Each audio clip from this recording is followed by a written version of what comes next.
This is the all-new second generation 2025 Mercedes-AMG GT 63, and it's a big deal. More power, more tech, and for the first time ever, all-wheel drive. But don't worry purists, it still has a rear drive drift mode. So is it the ultimate Grand Tourer or just a really expensive way to scare yourself silly? Here's what you need to know about the new AMG GT 63.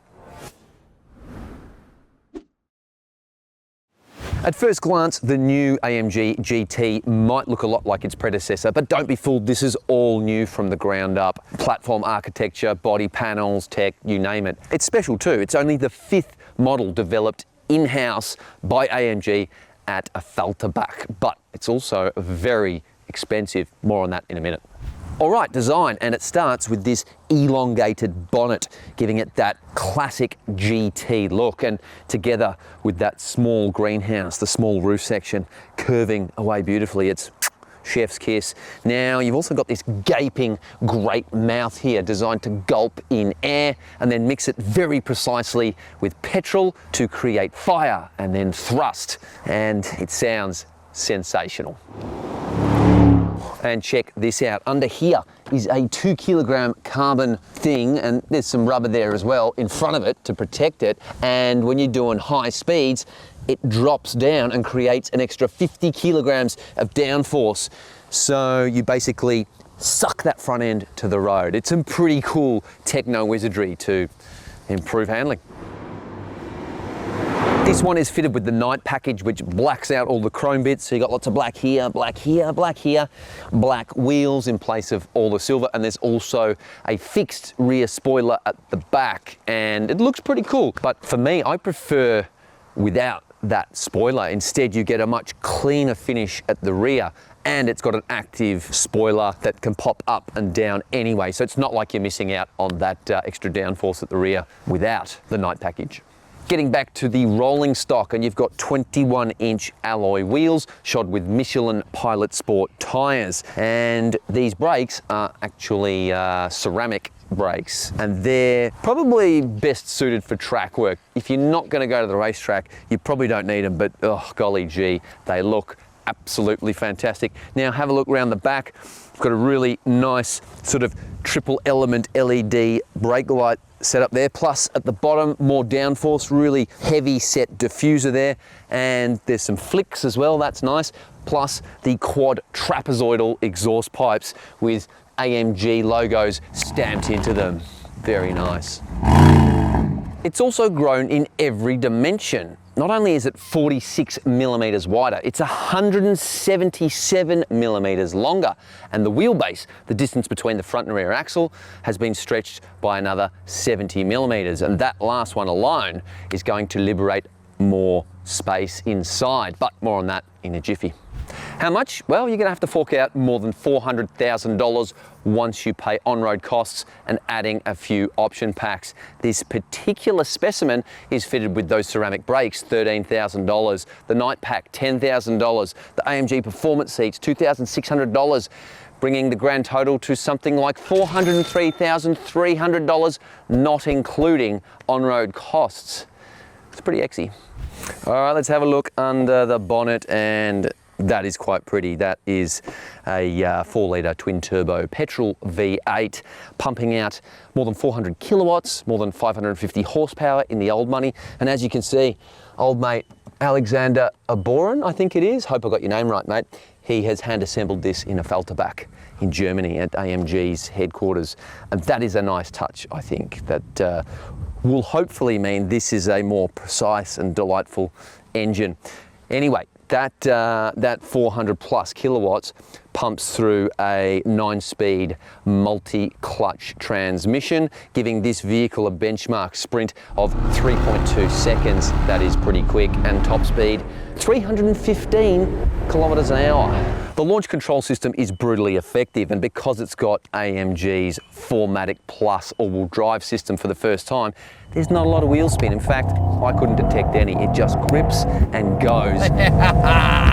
And that V8 engine is so soulful and bassy and it crackles on the overrun. It makes all the right sounds and it really adds to the experience when you're driving it. But you can flick forward to the drive section to get more of my ramblings on what it's like to drive. Anyways, back to the four-wheel drive system, and it shifts power between all four wheels, and it can do it in various different ratios. You can get up to 50% to the front and 50% to the rear, which is the most neutral ratio, if you like. Or if you want to go full hooligan, you put it in drift mode and get 100% sent to the rear. Now, the suspension is a big leap forward too. You've got AMG active ride control, which replaces the anti-roll bars with hydraulics to basically dial out any body roll, and it's pretty good. It works really well, and thanks to active rear wheel steering, it's nimble in tight corners and around town. It's actually a bit of a pussycat. It's easy to drive and park, but on faster corners, instead of turning the opposite way to the front wheels, it turns very slightly in the same direction, which gives you a bit more stability around sweeping corners, and it actually works. It's pretty good. Inside, it's pure AMG sports with a twist of luxury. The finishes are all exquisite. You've got Napa leather across every surface, down here across the dash, the exposed stitching. It looks and feels divine. Even the headlining has this suede-like finish. It's just everywhere you touch is really lovely. The tactility is excellent. It comes standard with a 600-watt Burmester stereo. That's pretty fancy. And these seats are the optional $2,600 AMG performance seats. And while they don't feature a massage function like the standard seats, they are a little bit more, they're a little bit firmer. They're probably the racetrack seats, if you like, and they definitely look cooler. And they still have adjustable bladders in the side bolsters, so you can squeeze yourself in there nicely. The AMG steering wheel looks and feels great. It's a good size, it's got good girth, and like pretty much everything else, Napa leather, very good. Plus you've got these context sensitive digital dials down here, so you can instantly switch your driving modes, adjusting the engine, the gearbox, the suspension. It's a good setup. And this little digital display is also very, very good. Mercedes calls it hyper-analogue, which sounds a bit silly, but ultimately it works really, really well. I like that it's recessed. It gives it this sort of 3D look, and it's got several different visual options. You can go classic dials, you can go futuristic data, and there's also an AMG track mode that has more than 80 different data points, including G-forces and lateral acceleration and all this kind of stuff, and that will be very cool for the racetrack. There's even two back seats here, and there is no two-seat option, so you're going to have to go with the 2+2. And Mercedes says that you should probably only sit back here if you're 150 centimeters or shorter, and I think that's good advice because my 183 centimeter frame is struggling a little bit here. But yeah, you've got occasional seats, seat belts, and coat hooks. That's pretty cool. But what this extra room here does, thanks to the longer vehicle, you fold them down and you get a significantly larger boot than before, and larger than most of its rivals too. It's very, very flexible.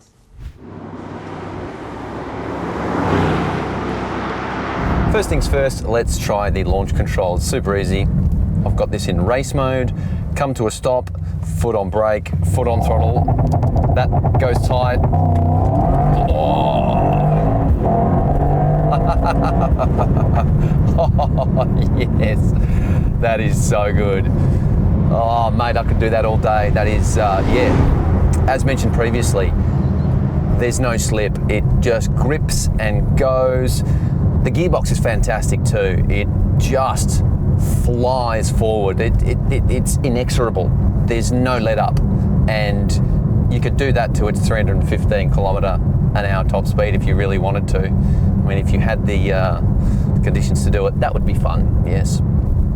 And the next thing I want to talk about is the noise. It sounds fantastic. It's got a really nice burble when you're just loping along, and then you can drop a few gears, and the flappy paddle's really nicely positioned.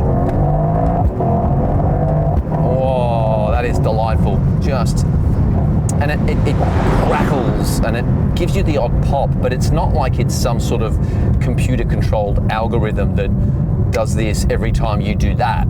It's sort of like you got to wind out 2 gears and get a whole bunch of fuel in there, and then that bit of extra fuel gets spat out and explodes in the muffler, and it doesn't happen every time, and it's like this nice analog animal.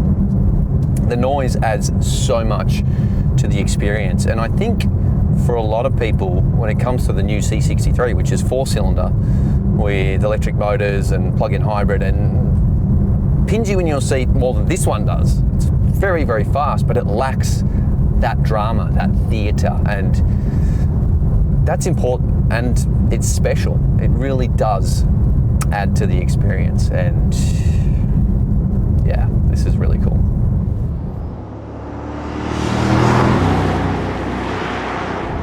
Now, before we talk about this vehicle's handling dynamics, this is a GT, this is a Grand Tourer, so it needs to be more than just a corner carving scalpel. It needs to be able to do everything every day. It needs to be able to drive around town, drive on cruddy roads, be comfortable. So when you put it in comfort mode and the suspension softens right up, the engine chills out, the exhaust note dies down a bit, it's quite comfortable and cruisy. The ride comfort is actually a highlight, despite riding on 21-inch rims. It does really well over bumps and lumps in the road. We're cruising along some country roads here in Tassie, and some of them have been pretty crummy, and it does absorb a lot of these bumps and lumps very, very easily. I think they've done a great job creating a comfortable vehicle here as well, that you can, it's a mile muncher. I mean, you could spend a day in this car and you get out and you wouldn't feel like you've been knocked about, like you've been in a fight.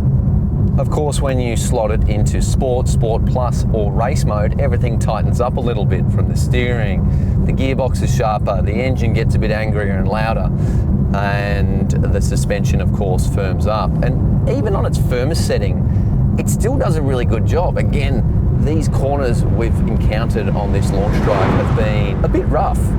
It's been, it's a brave move by Mercedes to launch this car on these sort of roads, but it shows what the car can do. So even when you're deep into a corner and you're pushing the grip limits of this vehicle, even when you hit bumps and little divots in the road, it doesn't shimmy sideways, it doesn't skip, it holds its line. And this suspension setup is, the proof is in the pudding. It's a very good setup. What's even more impressive is the fact that this thing it's a Lardas. It's a huge, heavy car for a sports car. I mean, it's almost 2 tons. It's like 1,970 kilograms or something, and I'm not sure exactly how much heavier that is than a 911. I'd be willing to bet several hundred kilos, 200 or 300 kilos. It, despite that weight, it feels light on its feet. It punches through corners really well, and that front end just hooks in. It's got so much bite. In terms of steering feel, it's not quite as feelsome as the 911. And again, I think part of that is because of its weight. It is a big, chubby car, and I think that hurts it a little bit. But look, the steering is direct, and it's not like the car to driver connection is awful at all. It's still really engaging and really enjoyable to drive it hard. When you are really cranking and you come into corners and you've overcooked it a little bit and you come on the brake, sometimes there's a little sense of the car wafting left to right, like it needs minor adjustments as you're getting on the stoppers. Never when you smash it hard, but there's a strange sensation I've encountered a couple of times. But look, if that's the only thing I can find to whinge about in this vehicle, then it's doing pretty well. I kind of feel like a kid again driving this car. It's such a thrill to drive, and in a way it's almost mentally cleansing, because when you're dialed in and absolutely drilling it through the corners, it's almost like catching the perfect wave. You are so you are so centered in the present and everything else melts away. Your brain is focused 100% on what you're doing, and it's a euphoric feeling, and it's fantastic. And this car lets you do it easily. It doesn't punish you. It's not intimidating, and it won't make you look silly. And yeah, it is impressive. It's definitely an improvement on its predecessor too. I have discovered another negative point. It's not a deal breaker, not by far, but when you're not revving the bejesus out of the engine, you can hear wind noise blasting off the mirrors and the A-pillar quite loudly, and road noise is pretty prevalent in the cabin. But again, you can crank up the Burmester stereo or crank up the old filter back stereo. Problem solved.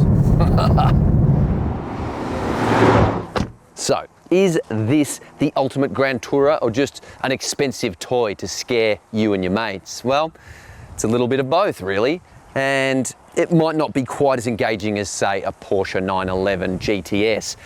It comes pretty close, and it certainly beats that vehicle in terms of versatility and flexibility. That boot is surprisingly large, especially when you fold the seats down. And as a daily driver, I think it's almost a little bit better, maybe just a little bit softer.